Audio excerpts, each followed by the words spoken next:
অসহনীয় এক ব্যথা। অভিশাপের সিলমোহর বুকে নিয়ে যন্ত্রণায় মধ্যরাতে কাতরে ওঠেন তিনি। নীল আকাশের ওই পারে বসে যিনি সব ঠিক করেন, অভিমানী চোখে তার দিকে নিষ্পলক তাকিয়ে থাকা, আর অস্ফুট স্বরে বলা, আরেকবার, শেষবারের মতো একবার। ফুটবল সাম্রাজ্যের আজন্ম যুবরাজের হৃদয় চিরে বের হয় রাজা হয়ে না উঠতে পারার যন্ত্রণা। গেল ৩ বছর ধরে নেইমার জুনিয়রের সময় গেছে এভাবেই, যেখানে প্রতিটা সেকেন্ডে বেদনাগুলো কুরে কুরে খেয়েছে। প্রতিটা মুহূর্তে মনে হয়েছে সেরা হওয়াটাও যেন একটা অভিশাপ। কত প্রতিভাই তো জন্ম নিয়েছে, কত প্রতিভাই তো হারিয়ে গেছে। অন্ধকার কোনো সন্ধ্যা গ্রাস করে নিয়েছে তাদের। একটা সময় ব্রাজিলের রাস্তাগুলো বিশ্বাস করত তাদের নতুন রাজা এসে গেছেন। একটা কোকা কোলা তোমাকে কোথায় নিয়ে যেতে পারে? এইবার কোক খাও, সঠিক উত্তর দাও, ফিফা ওয়ার্ল্ড কাপে যাও, জিতে নাও ফিফা ওয়ার্ল্ড কাপ 26 এর ম্যাচ টিকেট, ফ্লাইট ও থাকার ব্যবস্থা, আরো অনেকগুলো সারপ্রাইজেস। আজই একটা কোক নিয়ে নাও। সান্তোসের লিকলিকে গড়নের সেই ছেলেটা যখন বল পায়ে নাচত, মনে হতো ফুটবল আবার নিজের সবচেয়ে সুন্দর ভাষাটা খুঁজে পেয়েছে। এরই নাম যোগবর্ণিত সুন্দরতম বিশুদ্ধতম ফুটবল। নেইমার তো কেবল একজন ফুটবলার ছিলেন না, অমৃত প্রতিভার সমুদ্র নিহিত ছিল তার মাঝে। নিহিত ছিল রক্তিম আকাশের সমস্তটুকু সৌন্দর্য। তিনি ছিলেন ব্রাজিলের স্বপ্ন, পেলের পরে জন্ম নেওয়া সবথেকে উজ্জ্বল প্রতিশ্রুতি।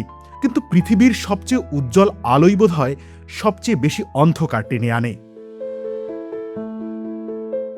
নেইমার যখন বড় হতে শুরু করলেন, আশপাশ থেকে প্রত্যাশাগুলো দানবীয় রূপ ধারণ করল। ও বিশ্বসেরা, ও দুনিয়া শাসন করবে, করতেই হবে। প্রতিটি ম্যাচে তাকে অলৌকিক কিছু করতে হবে, প্রতিটা টাচে জাদুকরী কিছু দরকার। এমন সব শব্দগুচ্ছ যখন কানে এসে বাজল, ছেলেটা নিষ্ঠুর কালচক্রে আটকে গেল তখন। আর সেই জাদুর মূল্যটা দিচ্ছিল তার শরীর। কেউ দেখেনি প্রতিটা ড্রিবলের পর কতটা ব্যথা জমে থাকতো তার গোড়ালিতে। কেউ দেখেনি মাঠের বাইরে কত রাত তিনি কাটিয়েছেন নিজের শরীরকে বোঝাতে। আরেকবার বল পায়ে দৌড়াতে হবে, আরেকবার প্রতিপক্ষের ডিফেন্স ভেঙে দিতে হবে, আরেকবার, প্রতিবার। কখনো সেটা হয়েছে, কখনো নিজের শরীরটাই চুরমার হয়েছে ইনজুরির চোখ রাঙানি উপেক্ষা করতে গিয়ে। প্রতিভা আর যন্ত্রণা একসাথে নিয়ে বেঁচে থাকা কষ্টেরই।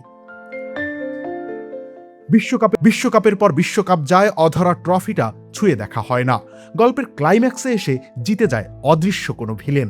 নায়ক হয়ে যেন রোলটা ঠিকঠাক মেলে না তার। বারবার বনে যেতে হয় ট্র্যাজিক হিরো। হেরে যাওয়া নায়কদের মনে রাখে কজন? তাই তো এক সময় পৃথিবী ধীরে ধীরে তাকে ভুলতে শুরু করল।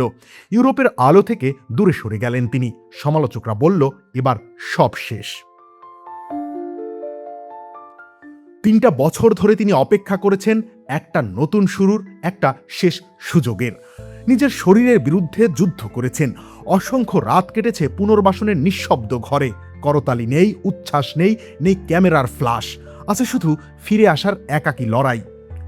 সেই অপেক্ষার অবসান হয়েছে। হলুদ জার্সিটা আরও একবার ঘুরে তাকিয়েছে তার দিকে। আবারও বলটা পায়ের প্রেমে পড়বে। সান্তোসের বুকে শোনা যাবে, নেইমার হোক না আর একবার।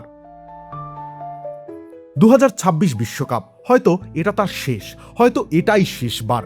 পৃথিবী তাকে দেখবে হলুদ জার্সি গায়ে প্রতিপক্ষের প্রাচীর ভেঙে চুরমার করতে। নেইমার যে ফিরে এসেছেন, নিজের ভেতরের অভিশপ্ত দানবকে পরাজিত করে ফিরে এসেছেন বিশ্ব আসরে, শেষবারের মতো রাঙিয়ে দিতে কিংবা হারিয়ে যেতে। ভাগ্যদেবতা কি কান পেতে শুনছেন আজন্ম যুবরাজের রাজা হতে না পারার আর্তনাদ? রবিউল ইসলাম রনি, খেলা ৭১।